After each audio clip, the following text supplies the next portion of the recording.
Welcome to the ACRL Instruction Section's Orientation for New Leaders. I am Megan Sitar, and I'm joined today by Susanna Engziskin, the Vice Chair of the ACRL Instruction Section, and this content has been informed by the work of Marinda Hensley, our past chair. Our goals for today's session are to help you understand the instruction section and ACRL structure, to understand your responsibilities as a committee chair, vice chair, or officer, to find information on the instruction section's website to help you perform those responsibilities, and most importantly, to know where to go with questions. So to begin with, the instruction section and ACRL structure.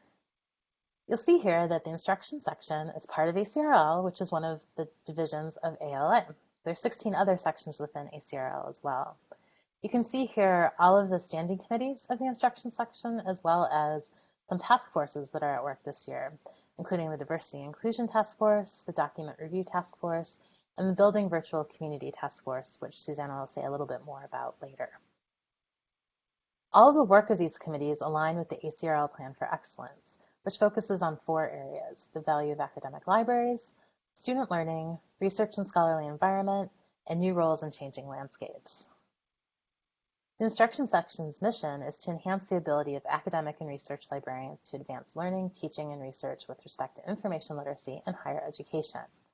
You can find more information about the instruction section at this frequently asked questions link, which will be referenced several times throughout the presentation today.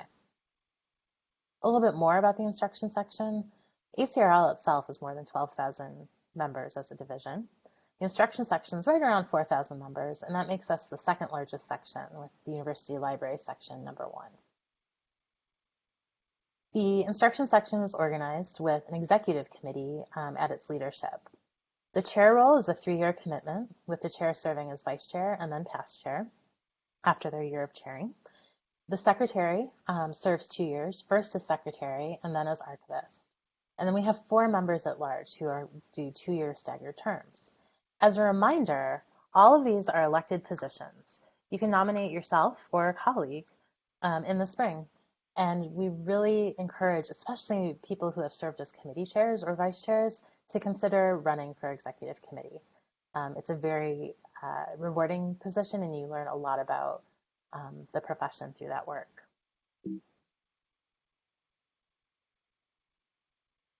Under the Executive Committee is the Advisory Council, which includes the Executive Committee, the Committee and Task Force Chairs, and the Committee Vice Chairs, as well as a number of ex officio members, many of whom are in communications roles, as well as the LOEX Director and the Instruction Section's liaison to IFLA. So who does what within the Instruction Section? The Chair schedules and runs meetings and coordinates with ACRL. The Vice Chair makes committee appointments for next year in the spring, and plans the executive committee and section's work with the chair. And the past chair is a voice of wisdom and experience who also serves as liaison to the Student Learning and Information Literacy Committee of ACRL, and they also chair the Dudley Awards subcommittee. The secretary is responsible for taking and distributing minutes for executive meetings and receiving all of the committee and task force minutes.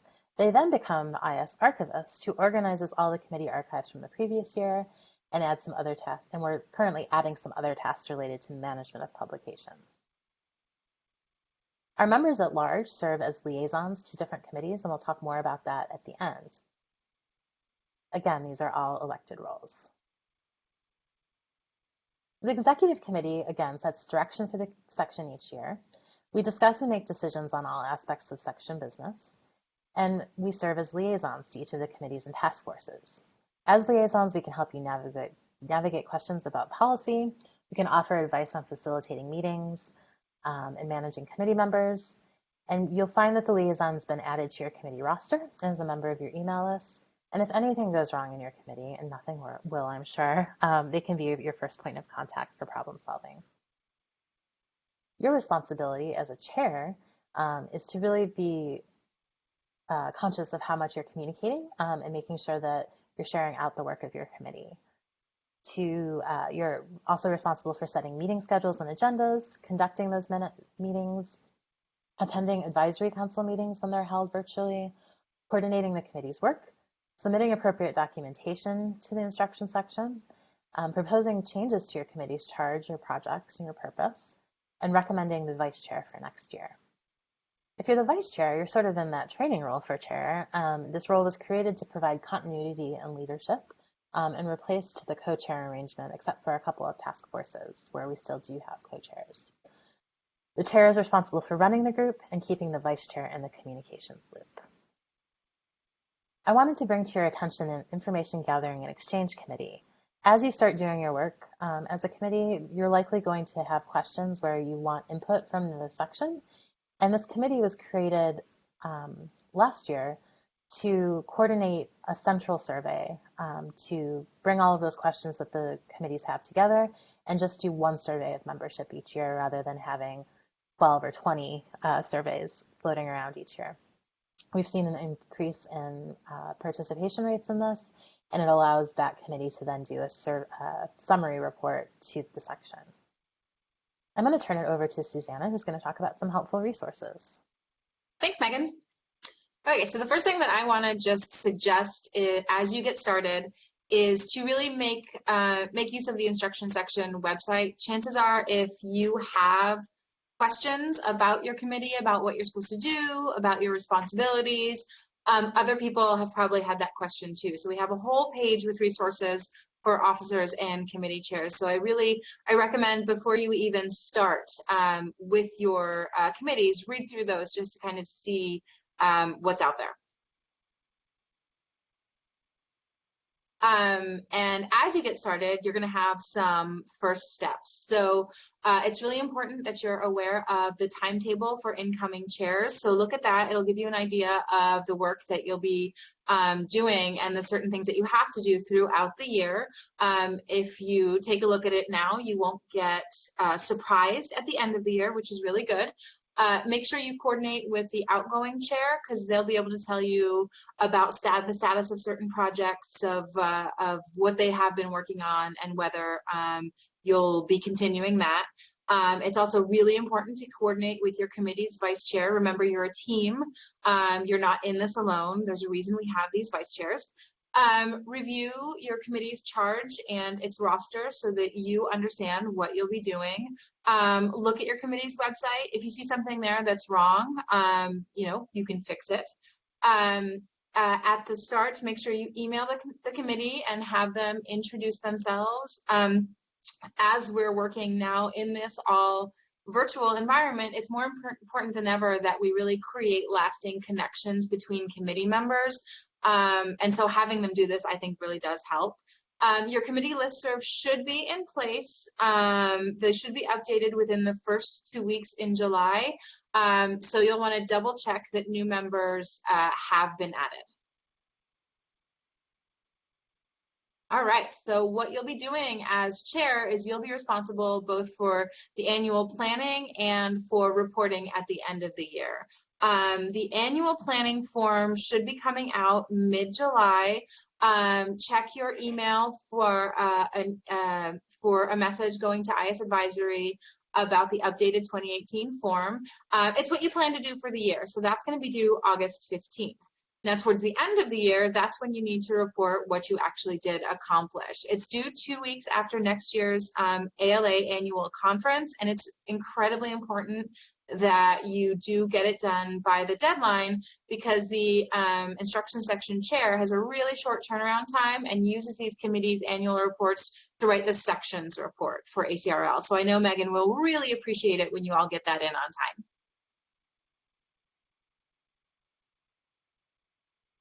All right, so as a committee chair, it will be your responsibility to keep track of your committee members. The roster is created automatically from ALA, so whatever content you or your committee members put into their ALA accounts, that's what's going to show up. So it's always really a good idea to have committee members double check their information. Now, some of them won't know how to do that, so you might have to tell them and just give them directions on how to do it. The committee email list is built from that information, so if you aren't hearing back from someone, I would suggest emailing them individually just to make sure that they're actually getting the list email, because every once in a while someone has the wrong email or just isn't getting it. So you want to check in on them. All right, so every once in a while, a committee member resigns from his or her committee for whatever reason. If that does happen, you have a couple of things that you can do. All of this is covered in the committee chair FAQ, just as an FYI, but you'll want to definitely notify your exec liaison, and we'll get to who that is in a little bit. You'll want to notify the IS chair and the vice chair, and then think about a couple of things as you are contacting us. So do you need a new member to fill out this person's term? So that you can think about a couple of things. Are they working on specific task forces? Does that, or subcommittee rather, does that subcommittee really need a new person to be able to fulfill what they're doing? Is it at the start of their term, or is it right at the end of the term? So it's up to you. You can let us know. If you do need a new member, that's totally fine. You'll just let Megan or me know. We have so many willing volunteers for the instruction section who really want to serve on a committee, so it's not a problem to find someone to step in if we need it. And then I'm sure this won't happen to anyone. However, if you find that a committee member isn't participating and really isn't pulling their weight, I would suggest that you contact that committee member personally. You know, they might have something going on and you don't really know. They might not realize that they're not participating well. So try to have a conversation with them. If they don't respond or if there's no improvement, again, notify your exec liaison and the IS chair. So the chair can remove the committee member from the committee if needed. And we can also, again, give you a replacement member if you want one. Again, we have so many volunteers, so please, please, please let us know if this happens, and we can give the spot to someone who will participate and will add value to the committee. And honestly, even if we don't remove the person from the committee, it's still important to tell your liaison and vice chair so we can keep this in mind when we do future appointments. Again, all of this is covered in the committee chair FAQ, so please read that.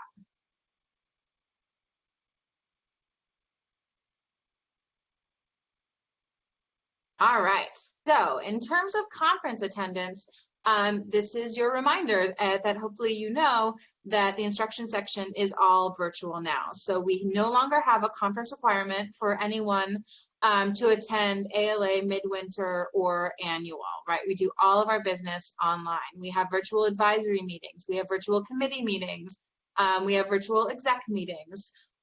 We are still, given that really this is our first full year of doing this, we're working on the details about what this really means about no longer being at ALA. So the next few years, next year or two especially, will really be a transition time, but it's an exciting time so that we can kind of figure out how we're gonna make sure that the instruction section maintains its vitality in this new virtual spaces.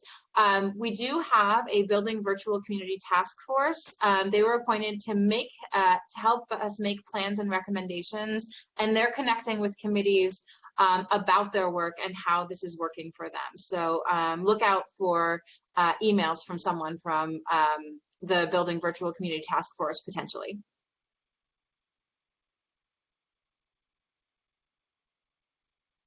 All right, so now it comes to committee meetings. So most of you have already been attending virtual committee meetings, so this shouldn't be new to you, but this might be your first time running them. So you'll be scheduling them, and the schedules will vary depending on committee. I've been personally on committees that meet twice a year, right? And we kind of follow that annual and midwinter schedule only online, and there are other committees honestly that meet every month depending on the work, so it'll just depend.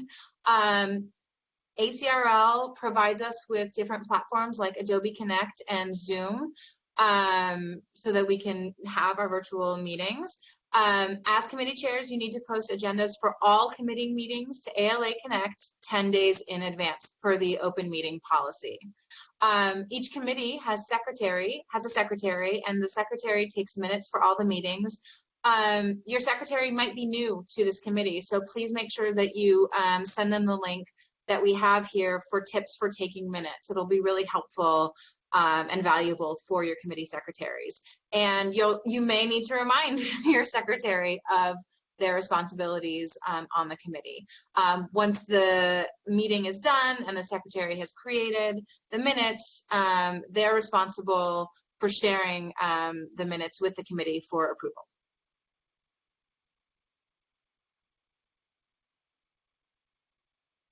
All right, so because we do think it's important and we value the committee work that you do, it's going to live on, and it's going to be archived.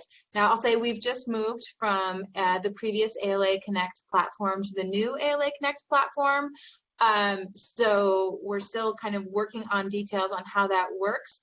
And we're also working on updated instructions on how to archive materials within the new ALA Connect platform. So stay tuned for that. But what I would suggest is that you start your archive now. Save your materials, create a folder so that you don't have to look for emails and look for everything next July at the end of your term. So as a committee chair, you have to add work to the archive space on ALA Connect at the end of your term, and make sure that your committee vice chair is aware of and or participates in creating certain key documents. And if you're wondering, honestly, what happened on a committee before you were on it, you can look at previous committee documents to find out more. And I know that was incredibly helpful for me on different committees that I've been on in the past.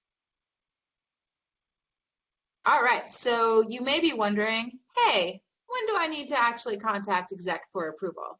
The answer to that is most of the time. If you're working on a project, if you want to update a document, if you want to stop working on a document, if you want to think about your charge, anytime you're kind of thinking of working on certain projects, if you're not sure if you need to check with your exec liaison, just do it, right? And then most publications do require approval, and you can look at the publication policies and procedures manual.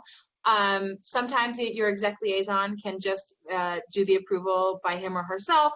Sometimes it'll go up to the ladder. But I'll tell you, if anything requires, if you're planning on spending money from the IS budget, that will always require approval. And then what's also really important, I think, is to publicize the work that we're doing. As a section, I think we're doing some amazing things, from the discussions that we're holding online, to the documents that we're creating, to all kinds of things. We want people to know about the work that you're doing. There are a lot of different ways that you can publicize this, from the advisory list to the exec liaison who can share it with the rest of the exec list. The IS website, the newsletter, social media, ILIL. We also have a marketing tips document that you can click on there that'll give you ideas of how to do that. If you're not sure, for example, though, who the IS newsletter contact person is, or the social media contact person is, I suggest you look at the roster for the communications committee, because all of that information will be there. And it does change. So even if you knew who that person was last year, it may not be the same person in the coming year. So just check that out. All right, so after today's session, first of all, thank you for watching up until now. That's awesome. After today's session, though, you'll still be able to get help. Again, one of the things that you'll want to do is look at the website, look at the FAQ for committee chairs, talk to the previous committee chair, because, again, they're a wealth of information. Look at your ALA Connect space, use the advisory email list. I think that's actually one of our resources that we don't use enough, right? So if we're having an issue, you know, maybe you want to ask the rest of the chairs for help. We're a really good community, I think, and we should avail ourselves of each other, I think. The website administrators, this presentation, look for any tips documents that you might have on your committee's webpage, and then, of course, your exec liaison is really there to help you. That's really, I mean, our main reason that we're here is to work with you. So this year we did, some of the liaisons have changed, like for each committee. we tried to group them so that committees doing similar or related work would have the same liaison. So you can look here and you can see Megan, for example, is a liaison to awards, communication, and conference program planning. I am the liaison to mentoring, primo, and nominating, and we can go on. You can see Miranda's, and then if we go to the next slide, you can see the rest of the exec members, Andrea, Kirsten, and Anne. You can see theirs as well. So just come on back here. If you're wondering now, well, that's great that I know who it is, but how do I contact Melissa if I am on research and scholarship? Well, you would go to your committee's webpage and you would find the roster, and you'll notice that the liaisons are listed now on your rosters page. So you can get all of their contact information from there. Great, thanks, Susanna. Your liaison should be reaching out to you as well in the coming weeks as they begin their work. So if you have additional questions, there's 2 opportunities to connect online. I will be holding office hours on Monday, July 30th and Friday, August 10th. And I'll be sending this information out again as a reminder to IS Advisory. You can also always contact me directly with questions that you might have. My phone number and email are right there. Thank you so much for reviewing these materials, and we look forward to working with you this year on the instruction section. Thanks. Thanks so much.